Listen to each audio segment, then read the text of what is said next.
बच्चों, आज हम book looking around subject EVS chapter 9 up you go read करेंगे।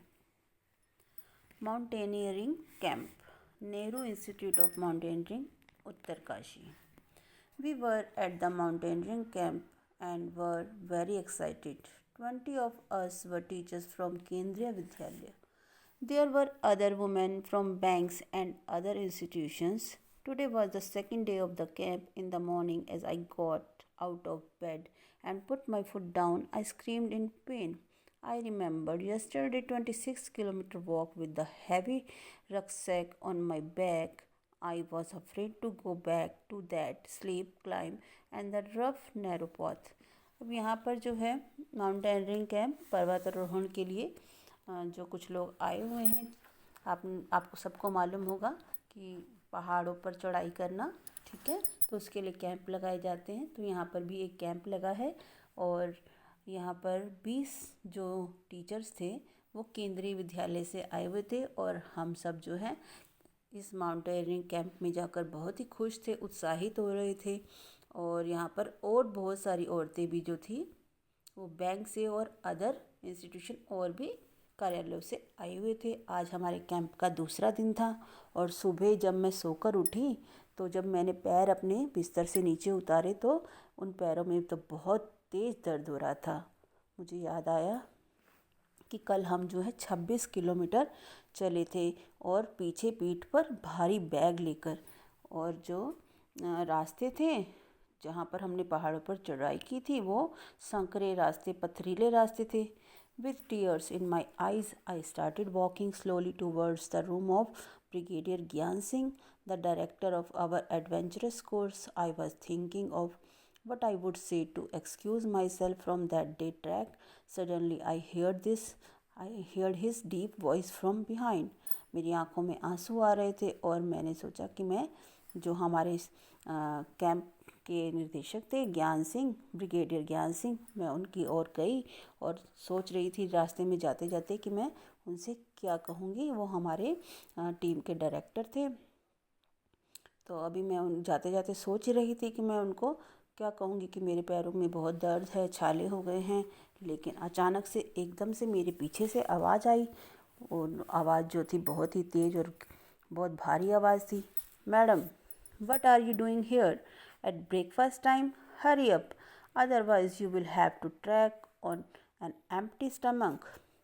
अब ब्रिगेडियर साहब बोल रहे हैं मैम को कि आप यहाँ पर नाश्ते के समय पर क्या कर रही हैं, जल्दी से नाश्ता कीजिए, नहीं तो आपको खाली पेट ही चढ़ाई के लिए जाना पड़ेगा। सर आई कुड नॉट से एनी मोर। मैं कुछ कह ही नहीं पाई, बस सर ही करती रह गई। You have come to tell me that you have blister on your feet, that you cannot walk, isn't it? आप मुझे यहाँ पर क्या कहने आई थी? यही कहने आई थी कि आपके पैरों में छाले हो गए हैं और आप चल नहीं सकती हैं। Yes sir, this is nothing new. Now get ready quickly. Ma'am ने कहा हाँ सर, मैं यही कहने आई थी। लेकिन सर ने क्या जवाब दिया? ये कोई नई बात नहीं है, जल्दी से जाकर तैयार हो जाइए। I hung my head and rushed back to get ready. I had just turned when I heard his voice again. Listen, ma'am, you will lead group number 7. You will have to help any members who has difficulty climbing the mountain. You have already been told about the responsibilities of a group leader in the mountains. अभी मैं वापस मुड़ने के लिए तैयार ही हुई थी क्योंकि मुझे पता चल गया था कि मुझे जाना पड़ेगा, कोई बहाना नहीं चलेगा। तो अचानक से फिर से मुझे पीछे से आवाज़ सुनाई दी। सर ने कहा, मैम सुनिए, आप जो हैं ग्रुप नंबर 7 की लीडर रहेंगी और आपको जो है चढ़ाई करते वक्त आने वाले सदस्य जो भी आपके ग्रुप में रहेंगे उन सब की रिस्पॉन्सिबिलिटी लेनी है और उन्हें मैम को जो है एक लीडर बना दिया गया। आप सबको मालूम है बच्चों ग्रुप लीडर की क्या रिस्पॉन्सिबिलिटी होती है।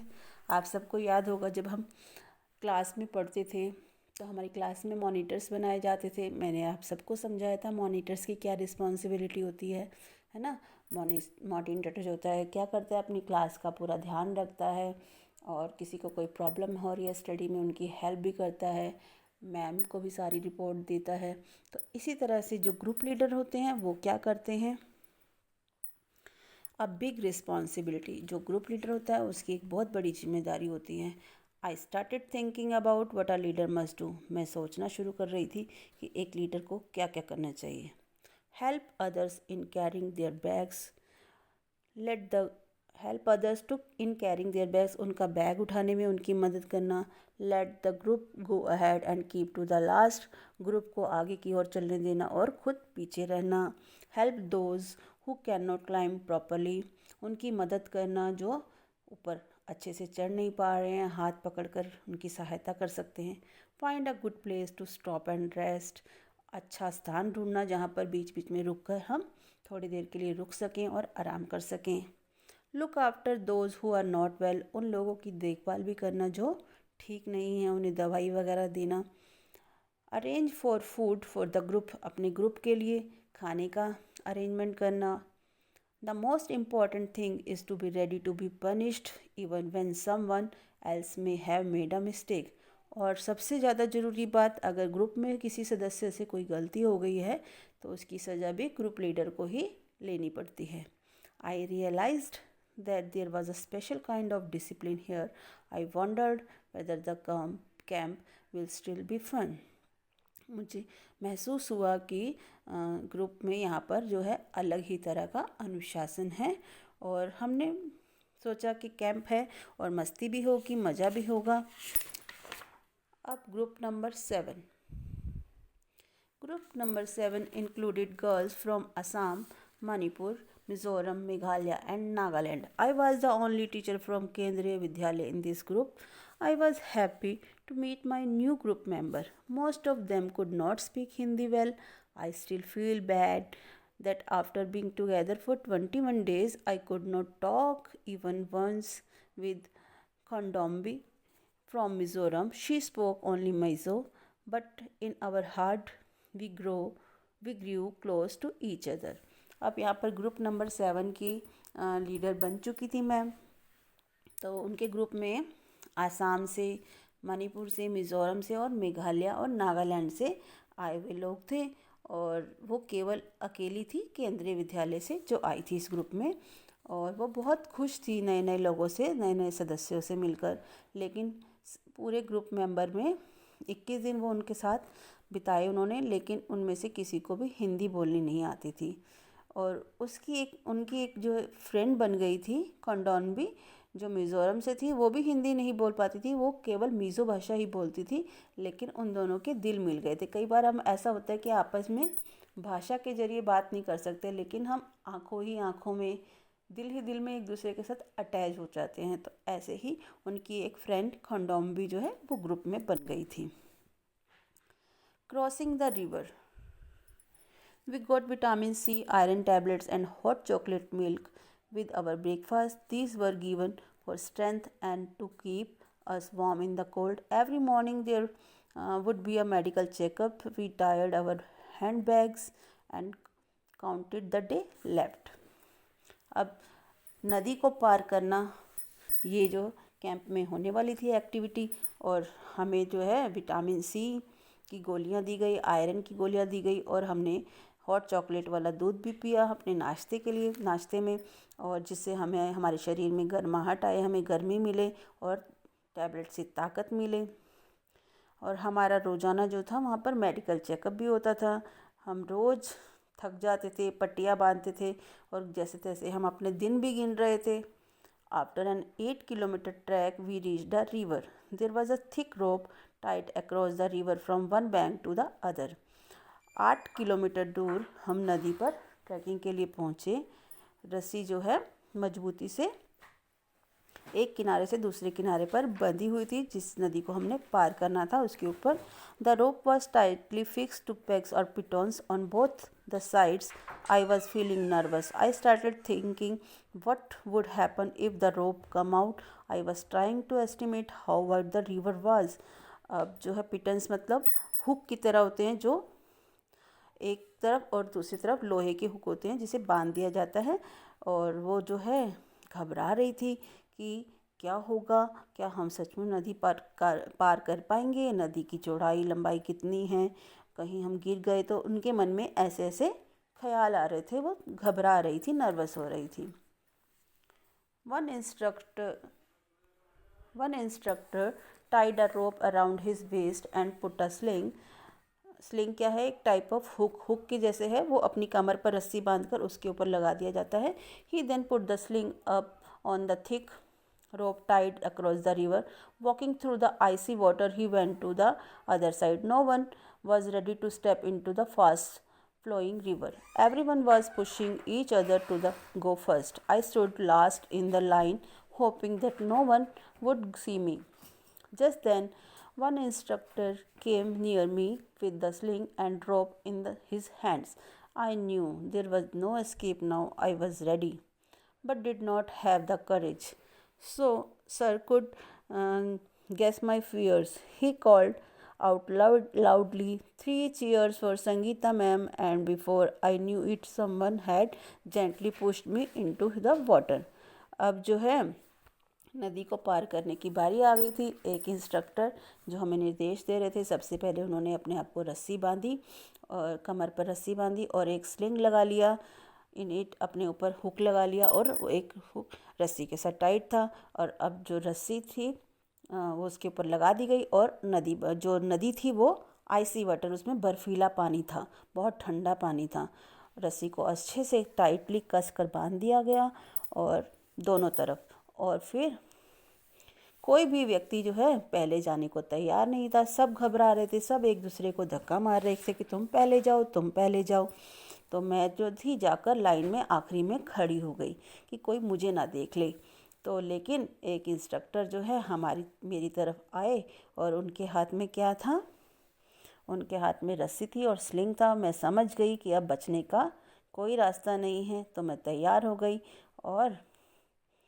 पर लेकिन मेरे अंदर तो करेज ही नहीं हो रही थी, हिम्मत ही नहीं आ रही थी, मैं तो डर रही थी, घबरा रही थी। सर ने मेरे इस डर को पहचान लिया, तो सर ने ज़ोर ज़ोर से चिल्लाना शुरू कर दिया कि संगीता मैम के लिए चीयर्स करिए, हिप हिप। जैसे हम किसी को चीयर्स करते तो हम क्या बोलते हैं, hip hip hurray, hip hip hurray, Sangeeta ma'am hip hip hurray, you can do it. तो इस तरह से सब चिल्लाने लगे, और and before I knew it, अब जो है मुझे जाना ही पड़ेगा। और इसी में सोच ही रही थी तो किसी ने मुझे पानी की ओर धक्का दे दिया। I felt as if my feet were frozen. I started shivering. My teeth were chattering. I caught hold of the rope and started putting my feet firmly on the riverbed.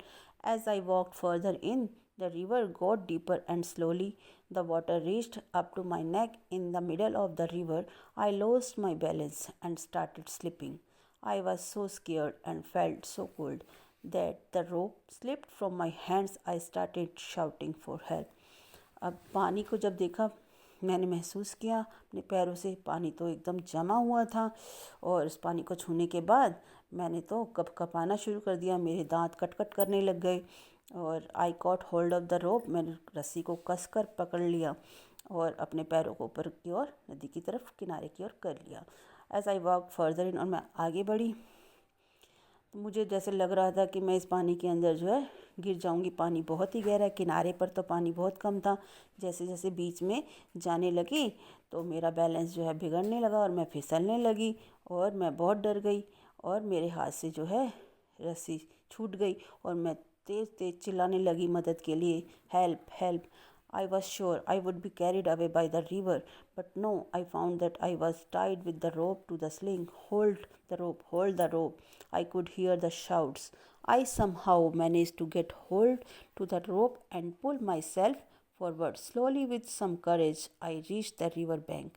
I felt a special kind of happiness as I came out of the river. Happiness on finishing a challenge task. Now, standing on the bank, I was calling out to the soldier to hold the rope tightly. I knew that this confidence was a result of facing a challenge with courage.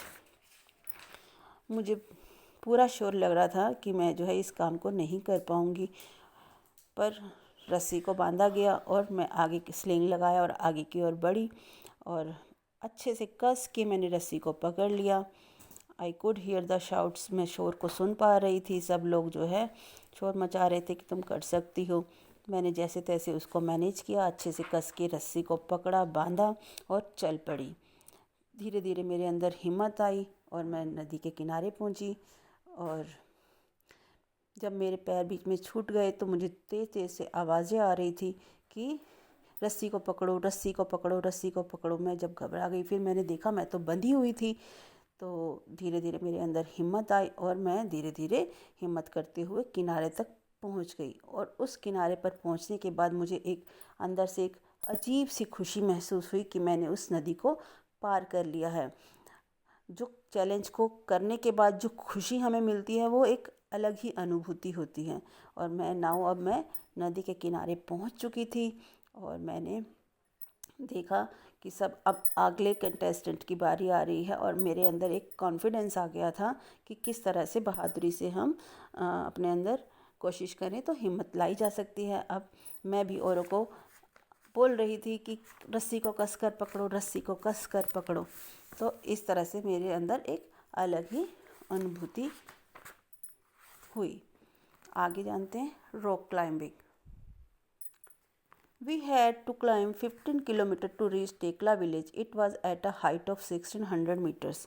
Our rucksack had all that we may need: food packets, water bottle, rope, hook, plastic sheets, diary, torch, towel, soap, wind cheater का मतलब jacket, whistle, glucose, jaggery, chana and some other snacks. We could see fruits and vegetables growing in the step field. We saw Colonel Ram Singh standing on a 90 meters high flat rock with pegs and ropes. अब जो है rock climbing यानी कि पहाड़ों पर चढ़ना। तो हमें जो है 15 किलोमीटर टेकला विलेज जाना था और इसकी जो ऊंचाई थी 1600 मीटर्स थी। हमने जो है अपने रक्सैक्स क्या होते हैं, जो पिट्ठू बैग्स होते हैं, और उसमें हमें क्या क्या लेकर जाते थे हम: खाने की चीज़ें, पानी की बोतल, रस्सी, हुक, प्लास्टिक की शीट्स अगर कहीं पर बैठना है तो वहाँ बिछाने के लिए, डायरी नोट करने के लिए, टॉर्च रोशनी के लिए अंधेरा हो जाए तो, टॉवल हाथ मुँह साफ करने के लिए, साबुन, विंड हीटर मतलब जैकेट ठंड से बचने के लिए, सीटी, ग्लूकोज, जैगरी मतलब गुड़, चना, और खाने के लिए और भी फल सब्जियां, जो भी आपके अपने बैग में स्नैक्स वगैरह, ठीक है। और उन्होंने देखा कि रास्ते में फल और सब्जियां खेतों में उगी हुई थी। वहाँ पर कर्नल राम सिंह जो है 90 मीटर की ऊंचाई पर हमारे लिए तैयार खड़े थे। और उन्होंने पैक्स मतलब अटकाने के लिए वहाँ पर रस्सी के साथ तैयार खड़े थे, वो बांध कर। We had been told to first observe the rock carefully and identify holes, places where we can put our hands and feet. Today I was not going to back out. I stood first in the line. Our instructor tied a rope around his waist. He put the sling and held the thick rope which was hanging. He started climbing as if he was running up. I also put my sling, but as I took my first step, I slipped and there I was swinging from the rope.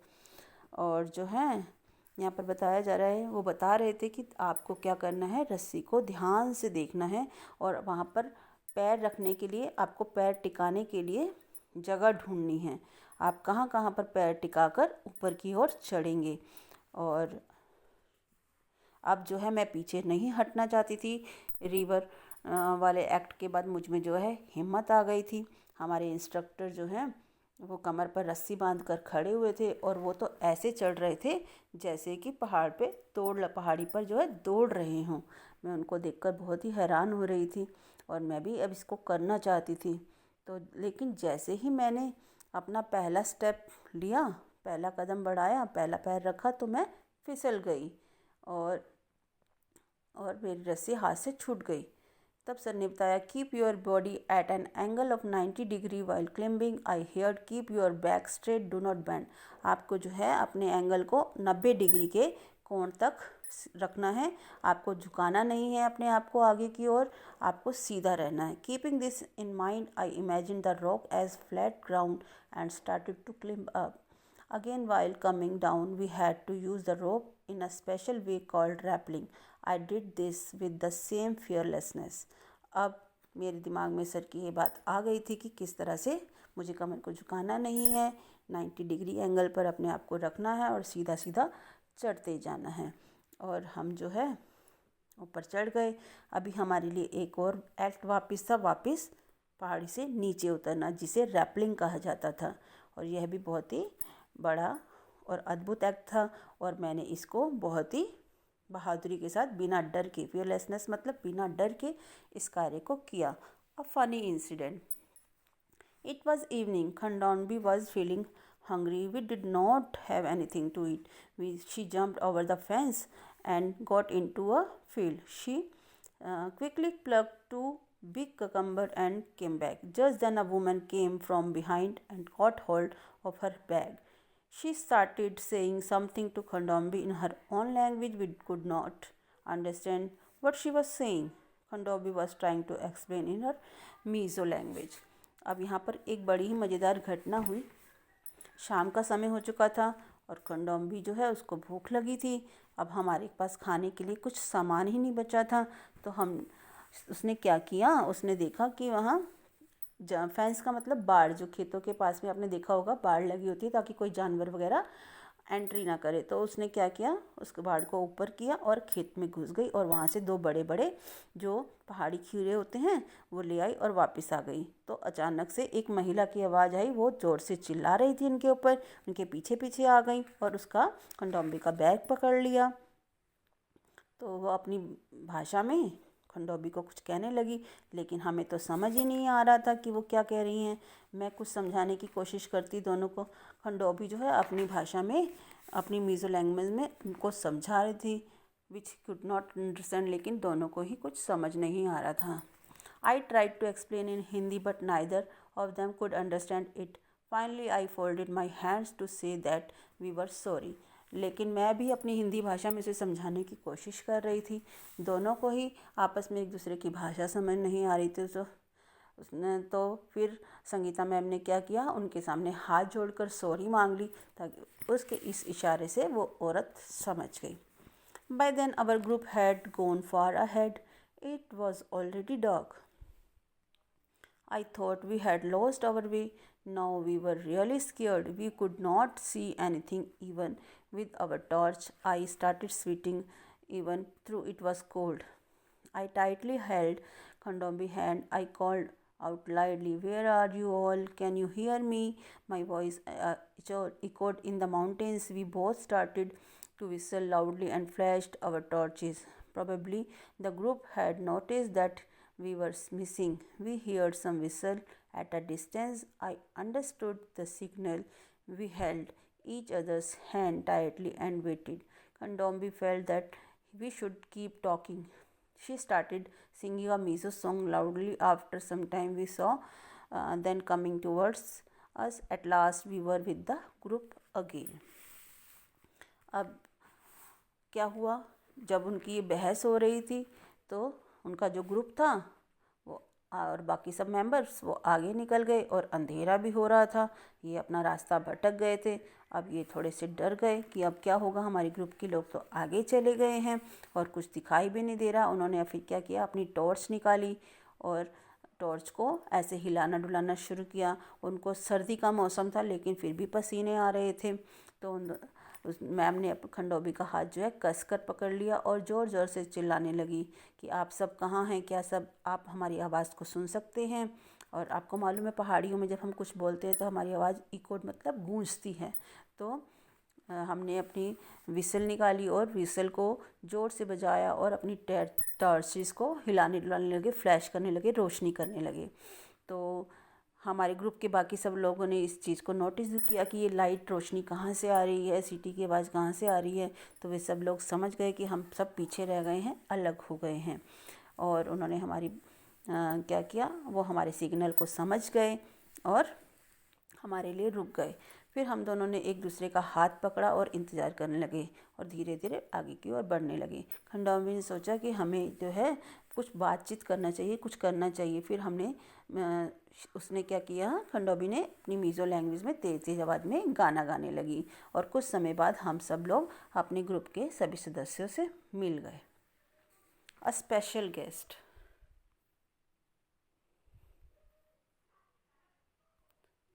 After dinner we met a special guest Bachendri Pal.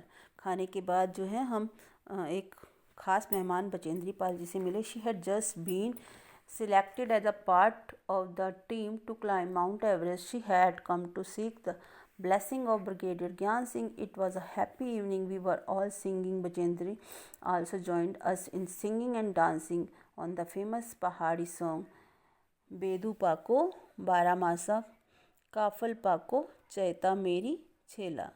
At that time, we had no idea that Bachendri would become the first Indian woman to reach Mount Everest and create history. और शाम के भोजन के बाद जो है हम खास मेहमान बचेंद्री पाल जी से मिले और वो जो है अपने ग्रुप में वो सिलेक्ट हो चुकी थी माउंट एवरेस्ट की चढ़ाई के लिए। और ब्रिगेडियर ज्ञान सिंह जी जो थे उनके लीडर थे और उनसे वो आशीर्वाद लेने आई थी, ब्लेसिंग्स लेने आई थी। और एक बहुत ही खुशहाल शाम थी वो। उस शाम में हमने सबने गाना मिलकर गाया। पहाड़ी सॉन्ग आपने सुना ही हुआ है, बेदू पाको वाला। तो वो सब गा रहे थे और नाच रहे थे। उस समय हमें कोई आइडिया नहीं था कि बचेंद्री पाल जो है हमारे भारत की पहली महिला बनेंगी जो माउंट एवरेस्ट पर चढ़ाई करेंगी और इतिहास रचेंगी।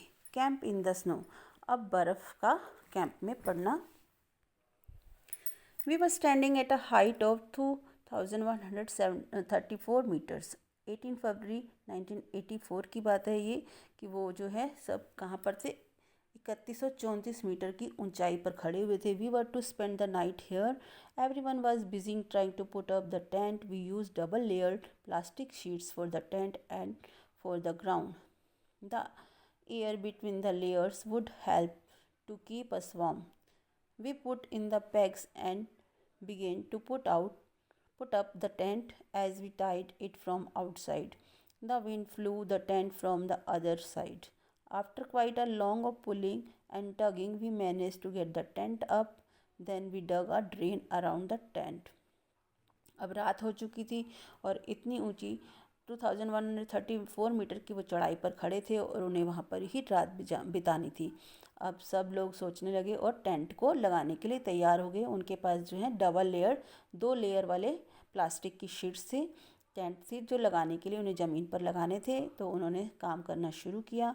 डबल लेयर टेंट लगाने से अंदर जो है उसकी गर्माहट रहती है और उन्होंने उसको लगाना शुरू किया। पैक्स बांधे और टेंट पैक्स मतलब जो बांधने के लिए, टेंट्स को लगाने के लिए चाहिए होते हैं, वो लगाना शुरू किया। और उन्होंने रस्सियों से उसको अच्छे से बांध लिया और दवाई बार बार लगाने की कोशिश कर रहे थे। एक तरफ से लगाते तो दूसरी तरफ से लग जाता। बहुत ही मेहनत के बाद उनके टेंट जो है लगकर तैयार हुए और उन्होंने साथ में एक नाली भी बनाई ताकि पानी जो है, जो भी बर्फीला पानी होगा बहकर टेंट के ऊपर वो वहाँ से निकल जाएगा।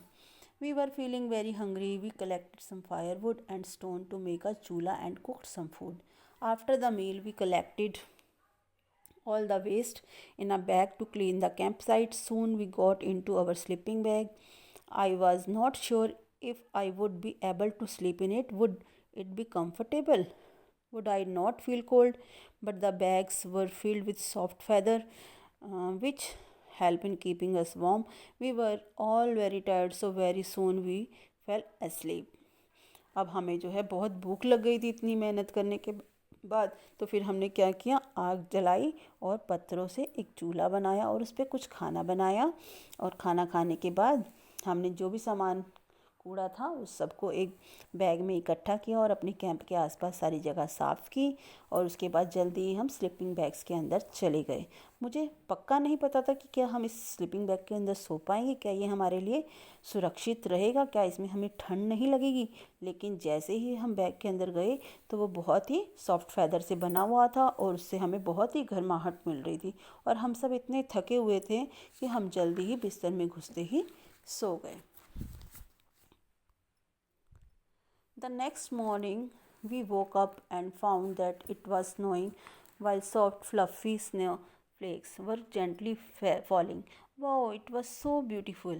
The plant, the tree, the grass, and the mountains, everything looked white. Today we were to climb higher to 2,700 meters. 2700 metre. We walked carefully on the snow with the help of sticks. It was difficult because we kept slipping, By afternoon, we had reached snow-covered mountains. We enjoyed throwing snowballs at each other and making a big snowman. अब अगली सुबह हो गई थी और हमने देखा कि सब जगह बर्फ़ ही बर्फ़ बिखरी हुई है, सफ़ेद मुलायम सी बर्फ़, जिसमें सब कुछ इतना सुंदर लग रहा था, इतना प्यारा लग रहा था। पेड़, घास, पहाड़, सब कुछ सफ़ेद चादर से ढके हुए थे। और हमें जो है आज 2700 मीटर्स की चढ़ाई करनी थी। हमने जो है हाथों में स्टिक ले ली क्योंकि बर्फ़ थी और बर्फ़ पर पैर फिसल सकते थे। तो दोपहर तक हमने काम कवर कर लिया, अपनी चढ़ाई कर ली और वहाँ पर जाके हमने खूब मस्ती की और बर्फ़ से हमने स्नोमैन भी बनाए। Last day at camp. अब हमारी कैंप का जो है लास्ट डे आ गया था, 21 फरवरी 1984। We were getting ready for the camp fire. Camp fire कब होती है? जब कैंप का लास्ट डे होता है, उस दिन सब इंजॉय करते हैं। We were getting ready for the campfire. Each group presented a program. We were enjoying, telling jokes and laughing, singing and dancing around the campfire. Soon it was midnight. Brigadier Gyan Singh got up and called me. I thought, oh no, what have I done this time? But when Sir announced my name for the Best Performance Award, I stood still. He blessed me and tear of joy rolled down my face. अब आज camp का आखिरी दिन था और camp fire था और बीच में आग जला दी गई थी और सब लोग अपने अपने प्रोग्राम प्रेजेंट कर रहे थे, दिखा रहे थे, कुछ जोक्स चुटकुले सुना रहे थे, कुछ हंस रहे थे, कुछ गाना गा रहे थे, कुछ डांस कर रहे थे। और आधी रात हो चुकी थी, हम सब मस्ती कर रहे थे। तभी ब्रिगेडियर ज्ञान सिंह ने खड़े हुए और मुझे बुलाया। मैं तो डरी गई। मैंने सोचा अब मुझसे क्या गलती हो गई है, सर मुझे किस लिए आवाज़ लगा रहे हैं। लेकिन सर ने जैसे ही मेरा नाम अनाउंस किया बेस्ट परफॉर्मेंस अवार्ड के लिए, तो मैं तो सुनकर हैरान हो गई और बहुत खुशी भी हुई।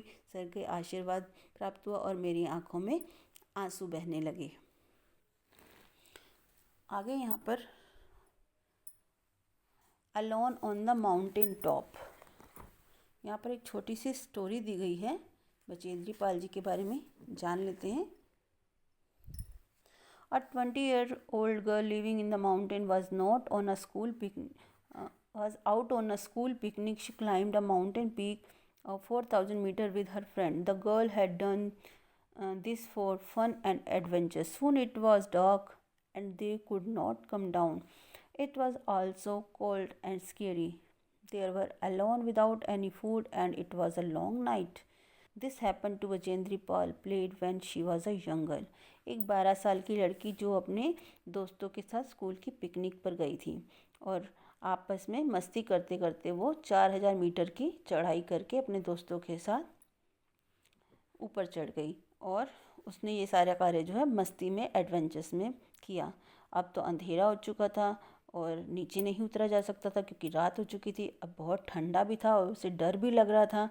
अब उनके पास खाने को भी कुछ नहीं था और उन्हें एक लंबी रात यहाँ पर बितानी थी। तो बचेंद्री पाल ने खेल खेल में इतनी ऊंची चढ़ाई, जब वो एक छोटी सी लड़की थी 12 साल की, उन्होंने करी थी। बचेंद्री पाल ग्रू अप इन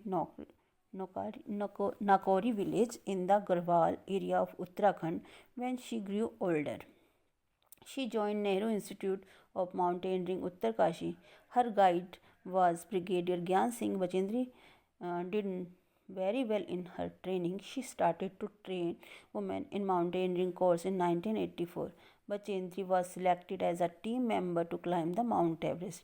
बचेंद्री जब कहाँ की रहने वाली थी? नाकोरी विलेज, गढ़वाल गांव, उत्तराखंड की रहने वाली थी। और जैसे जैसे वो बड़ी हुई तो उन्होंने पर्वतारोहण के लिए नेहरू इंस्टीट्यूट को ज्वाइन किया उत्तरकाशी में। और उनके जो गाइड थे वो ब्रिगेडियर ज्ञान सिंह जी थे। उन्होंने उनसे ट्रेनिंग प्राप्त की थी और वह अपनी ट्रेनिंग में बहुत ही अच्छी थी। 1984 में उन्होंने इस कोर्स को किया था और अपनी टीम के मेंबर्स में वो माउंट एवरेस्ट की चढ़ाई के लिए सिलेक्ट की गई थी। There were 7 women in that 18 members team. On the height of 15th May, the team was very tired after having reached a height of 7,300 meters. The team put up their tents and went to sleep. Around midnight, they heard a loud sound and then a bang. अब 18 लोगों की एक team बनाई गई थी जिसमें 7 औरतें थी और 15 मई को जो है ये कैंप जो है 7,373 मीटर की चढ़ाई के लिए शुरू किया गया था। और टीम ने जो है अपने टेंट लगा लिए थे, रात का समय था और अचानक से जब आधी रात हुई तो उन्होंने एकदम बहुत ही भयानक तेज सी आवाज़ सुनी। Before they were fully awake, the tent flew off and something very heavy hit them. There was a terrible snowstorm. Bachendri was almost buried under the snow and was hurt on the head. Many of the team members were also injured. The other used snow picks and axes to dig out those who had been buried under the snow. और बहुत ही भारी बर्फ़ का तूफ़ान आ गया था। अभी वो पूरी तरह जाग ही पाते तो अचानक से किसी भारी चीज़ ने उनको हिट किया, चोट लग गई, जिससे जो है बर्फ़ का तूफ़ान आने से सब लोग थोड़ा सा घबरा गए और सबको बहुत सारी सिर पर चोटें भी आई। बहुत सारे सदस्यों को टीम के चोटें आई और जो बचेंद्री थी वो तो पूरी बर्फ़ से ही ढक गई थी। वहाँ के बहुत सारे लोगों ने वहाँ पर आकर बर्फ़ को खोदा और लोगों को निकाला। The rest of the team members return to base camp but Bachendri went ahead, climbing slowly but steadily towards the peak. It was 7 minutes past 1 o'clock in the afternoon of 23rd May when Bachendri Pal stepped onto the peak of 8,900 meters high Mount Everest, also called Sagarmatha in Nepal. अब जो है बाकी सब लोग जो थे सदस्य घबरा गए और वापस नीचे की ओर कैंप की ओर चल पड़े, लेकिन बचेंद्री जो थी वो आगे ही बढ़ी और धीरे धीरे कोशिश करते हुए चढ़ाई की ओर पहुंची। 7 मिनट पास्ट 1 o'clock, तो 1:07 23 मई को दोपहर के वक्त उन्होंने 8,900 मीटर की चढ़ाई करके सागरमत्था नेपाल में उस कार्य को पूरा किया। There was another team member with her, उनके साथ एक और सदस्य भी था ग्रुप का। There was no space for 2 people to stand on the top of the same time. 2 सदस्यों के खड़े होने की जगह उस चोटी पर नहीं थी। One slip and they would fall straight down 1000 of feet below. अगर दोनों खड़े होते तो दोनों इतना नीचे जाकर गिरते कि वो नज़र भी नहीं आते, बहुत नीचे चले जाते। तो इसलिए एक ही सदस्य उस चोटी पर खड़ा हो सकता था। Bachendri and her teammate dug into the snow and pitched their axe firmly in the ice. Using this as a hook, they tied themselves to it with a rope. Only then 2 of them could stand here. She was shivering with cold but filled with the warmth of achievement. She bowed her head, pitched the national flag, and took photographs. She spent 43 minutes on the highest peak in the world. Bachendri Pal became the first Indian woman and the 5th woman in the world to reach the peak of Mount Everest.